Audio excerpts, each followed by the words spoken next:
Hey y'all, and welcome to Back in Church. This video is a follow-up to the one I posted a couple months ago about steps to overcoming driving anxiety. Thanks to everyone who watched, commented, or liked the first video or subscribed to the channel. After posting that video, I had so many really great follow-up questions, especially about what the next steps would be to move from the neighborhood to the highway. Now, I'm going to go ahead and use the same important points and example case from my first video. So if you haven't had the wonderful opportunity to meet Sam, the hero of our case example, or learn about your own safety behaviors or goals related to driving, I'll give a quick recap here, but also take a look at that video linked here or in the description below first. If you remember, Sam is a 30-year-old guy who's always been a little bit anxious, but developed paralyzing driving anxiety after getting in a minor traffic accident. He lived in constant fear of causing an accident and hurting someone, particularly when he was driving with his nephew in the car. He followed the steps outlined in my first video, first identifying the anxiety as a party crasher, and then figuring out what rules the anxiety had, or what we call safety behaviors. Anxiety's rules or safety behaviors for Sam included things like only driving if he checked his mirror excessively, following anxiety's rules about speed, avoiding highways, crosswalks, and stoplights, checking the weather and traffic repeatedly, and sometimes texting or calling his brother for reassurance to make sure that he was a good driver, that everything would be okay. After Sam figured out what anxiety's goals and rules were, he then identified his own goals of being able to drive to work on whatever route was fastest, as well as being able to pick up his nephew from soccer practice on weekends. In the first video, Sam started his focused, structured driving plan by practicing in his driveway. Simply getting in his car, shifting into drive, waiting for 2 minutes, then getting out. He then progressed to backing out of the driveway and pulling back in, then circling the neighborhood, then adding more turns and danger zones like crosswalks or stoplights. With each step, he had a plan of what his own goals were, how many times he would check the mirror, how fast he would drive, not checking the weather and traffic for short drives, and not reaching out to family for reassurance before or during his drives. And when the anxiety showed up, instead of stopping the practice, he called it out. There you are, anxiety. Have a seat. But he continued following his plan as outlined instead of engaging with the anxiety, arguing with it, or following its rules. He repeated these exercises over and over, as silly as it seemed at first, until he felt confident enough to move to the next step. Notice, I didn't say until he felt totally relaxed. His anxiety usually did decrease with practice, but the important part was how confident he felt ignoring anxiety's rules and sticking with his own goals. And after this practice on surface streets, then we magically jumped to Sam being able to go to and from work, which for all anyone knew could have been a block away. Or maybe he teleported there. So given the interest in what his journey looked like onto scarier things, like the highway or driving in inclement weather, I wanted to create this video to outline what some of his next steps were. As with all my videos, keep in mind this is one potential example, but if you are experiencing clinically significant fears of driving, it's best to make your own plan in conjunction with a qualified mental health professional. So now, we're going to pick up at the point where Sam was consistently able to drive through his neighborhood without excessively checking his mirror, at the posted speed limit, and without avoiding turns and stoplights. After this point, he moved to more main roads with faster posted speed limits. The first thing he did, as before, was make a list of the intrusive, anxious thoughts that were going to come barging in and start shouting orders. For him, it was usually thoughts like, "You're going to cause an accident and someone will die." And it was especially bad with vulnerable people like children. With those intrusive thoughts came intrusive feelings like a rapid heartbeat, sweating, and headaches. As his next step, he made a list of all of his safety behaviors related to main roads and highways. Remember, these are the rules anxiety puts in place. For Sam, he had already identified some of those from his earlier practice. He knew that anxiety said, okay, fine, you can drive, but only if you check your mirrors constantly, you check the weather and traffic at least 3 times before leaving, and you check with your brother. But he had to expand that list to find out what anxiety wanted on the highway, in large part because he had just been avoiding it. He wasn't exactly sure what anxiety would say. When he considered what anxiety would want him to do if he drove on the highway, He realized that his safety behaviors included all the ones from before, as well as new ones, including only driving in the right lane, staying 5 miles below the posted speed limit, never changing lanes, and never driving in rush hour. Now that he had identified all the anxious thoughts and sensations and his own safety behaviors, or the rules anxiety wanted him to follow, his next step was to identify what his own goals were. What rules would he want if anxiety weren't in charge? And to then make his plan accordingly. His goal of driving to work on the fastest route was the most applicable here, as it required several miles of highway driving. He decided he wanted to be able to get to work using the fastest route, which he would check once before leaving, without any rules about never changing lanes, going under the posted speed limit, what times of day he could travel, and what weather he could use the highway in. So he decided that his next step towards freedom to drive on the highway was to drive first on a 4-lane frontage road with a posted speed limit of 50 miles per hour. Remember, he had spent significant time, 3 full days, practicing not following anxiety's rules on surface streets around town. After that, he spent a week working on other goals. It likely would have been way too hard for him to just start with this goal.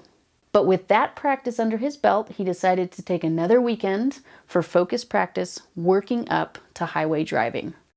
First, he decided to drive 3 miles on the frontage road in the middle of a Friday morning, when it typically wasn't too busy, in the right lane, and glancing, not staring intently, at his mirrors every 8 seconds or so, without his usual rapid double check. As you can imagine, as he approached the turn onto the frontage road for his first practice, anxiety showed up with a vengeance, shouting its usual fears about causing accidents and death and destruction. But Sam had already done a lot of practice on how to respond to these thoughts. And even though he was nervous, he responded to those thoughts with, "There you are, and here I thought you'd miss all the fun." And he stuck to his plan. He got on the frontage road, stayed in the right lane, and accelerated to the posted speed limit of 50 miles an hour, with less frequent mirror checks. The anxiety stuck with him the whole time. He got off 3 miles later where he planned and used a grocery mart parking lot to turn around, and then went back the same stretch of road, 3 miles, right lane, 50 miles an hour, sticking to his mirror check schedule. A couple of times he double-checked his mirror out of habit. And when that happened, he just shook it off and picked up where he left off. When he got to his original starting point, he used a parking lot to turn around and did it again. Now, it took about 4 to 5 minutes to travel those 3 miles, and he did it about 7 times before he felt ready to move to the next step. The anxiety was still there, but he felt confident in ignoring all the things it was shouting and ignoring the rules that it wanted him to follow. So even though it felt like an eternity at the beginning, with anxiety demanding that he stop this nonsense and go back to his safety behaviors, it was actually only about 35 to 40 minutes for this first practice.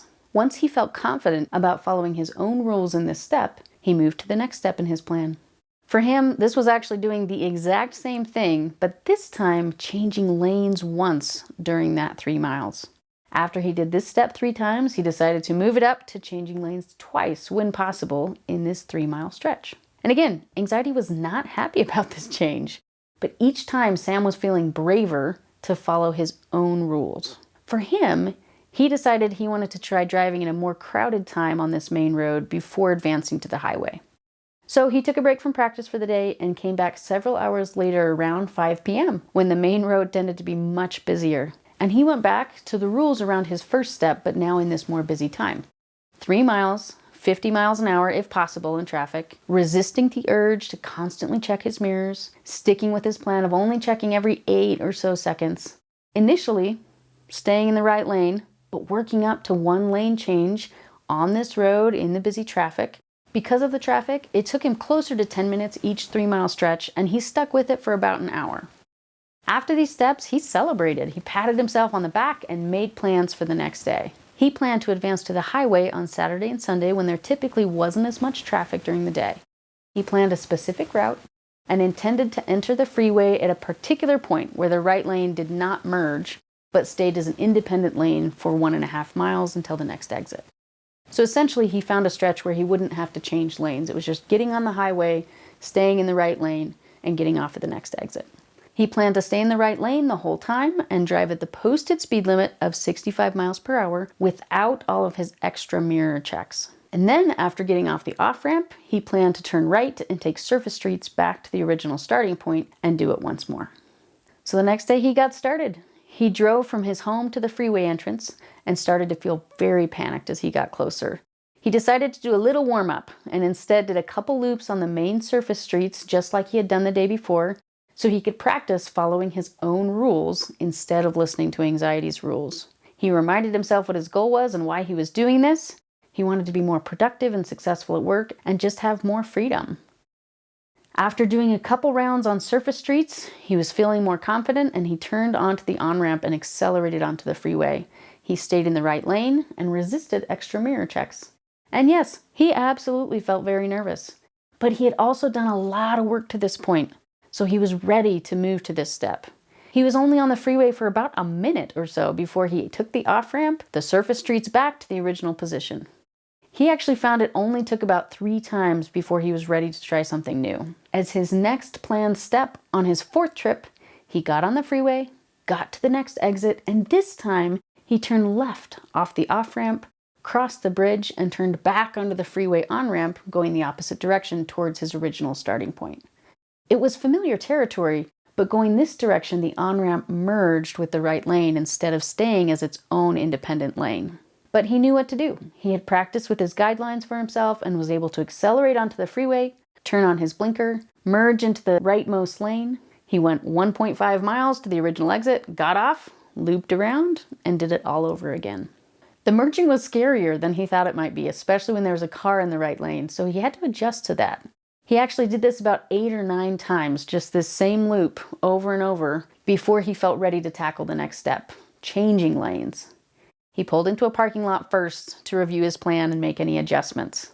Changing lanes required a longer highway stretch, so he had originally planned to go about 5 miles from exit to exit. However, he decided it might make sense not to set a specific exit point, but rather a number of lane changes for him. He made his goal to get on the freeway and change lanes 6 times on his first trip, right lane to middle lane, then back to right, and he decided that he'd change lanes at intervals of about 2 minutes. After he made this plan, he got back on the freeway, started in the right lane, glanced at the clock, drove for 2 minutes, checking his mirrors about every 8 seconds. When his 2 minutes was up, he checked his mirror and blind spot once, turned on his blinker, and changed into the middle lane, maintaining freeway speeds. He did the same thing for 2 more minutes, then back to the right lane, over and over again, noticing the anxiety when it showed up, but telling the anxiety it would just have to come along, because he was changing lanes smoothly and according to traffic laws every 2 minutes. Really a wild driver today. After his first 6 lane changes, he exited the freeway, pulled over at a gas station, and took a 5 to 10 minute break, just to celebrate the fact he had changed lanes for the first time since his accident. Back to the freeway he went.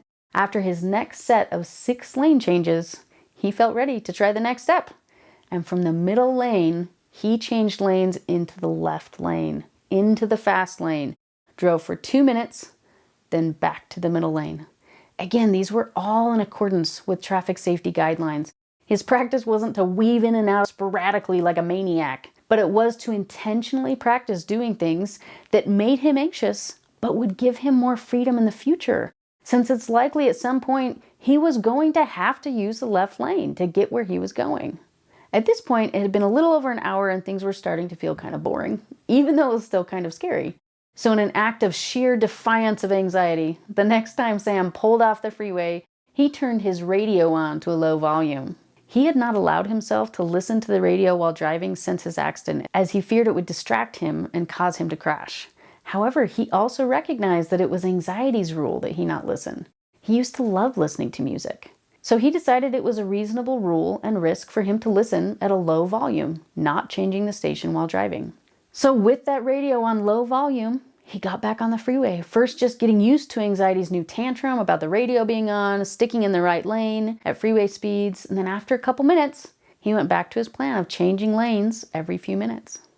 Now, I'm going to fast forward a little bit. He did the same practice for about an hour the next day in preparation for tackling anxiety's rule about no travel during rush hour.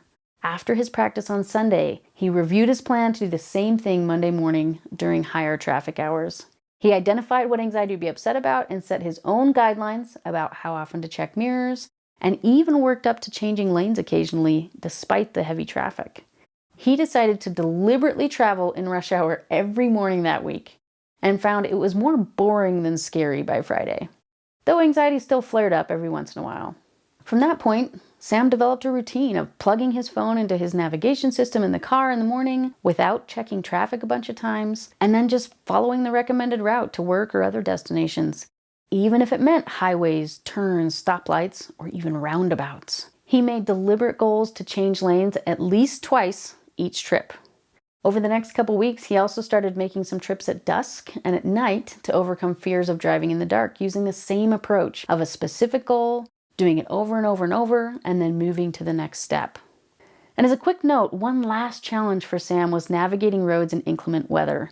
And that is harder to practice because it's not predictable. To tackle fears of driving in the rain, he first had to set reasonable goals he wanted to follow during driving in inclement weather.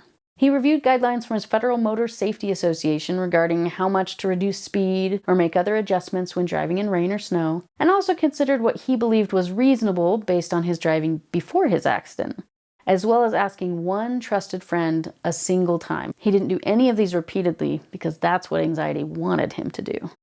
With those guidelines ready to test out, he waited for a storm system to come through. Several weeks after he started this whole thing, and he was actually able to deliberately plan practice on 2 days where rain was in the forecast. It was a typical amount of rain, and no advisories were issued from his state's traffic safety division, so he went ahead and stuck to his plan from before on surface roads and main roads, and also did some freeway driving, but with fewer planned lane changes. All right, let's check in here. Yes, it was several hours across days of dedicated time for Sam, and it certainly wasn't relaxing. But Sam finished those hours and days with a new sense of control in his life, and pride and hope that he was going to be able to meet his goals. Some days it was harder than others to stick to his goals, but he hung on, pushing forward, and it got easier to resist anxiety's rules over time, and he continued to feel more confident and in control of his life. And when unexpected events like traffic or weather developed, his general approach was to follow posted guidelines for travel. In extreme weather or other disruptions when officials discouraged any travel, he kept to those guidelines. But other than that, he followed good old Google's directions and traffic guidelines and his own best judgment, what he thought he would do without anxiety's rules, to determine routes and speeds. At no point in his journey did he suddenly notice anxiety just disappear or feel like nothing bad would ever happen. No, he recognized that each time he drove, there was some small risk of an accident. But he also recognized that trying to constantly prevent any risk at all in his life had resulted in completely restricting his life. So he consciously decided on what life he wanted to live, what activities, people, and places brought him meaning and joy, and then he made his plan according to his own terms and his own goals, not anxiety's rules. I hope you found this helpful to understand how Sam moved from surface street practice all the way up to highways and even incorporating inclement weather and traffic conditions and other things that can feel really frightening if you have driving anxiety. If you felt like this was helpful and you want to see more, please comment, like, subscribe, and if you have any other questions, please post them in the comments below.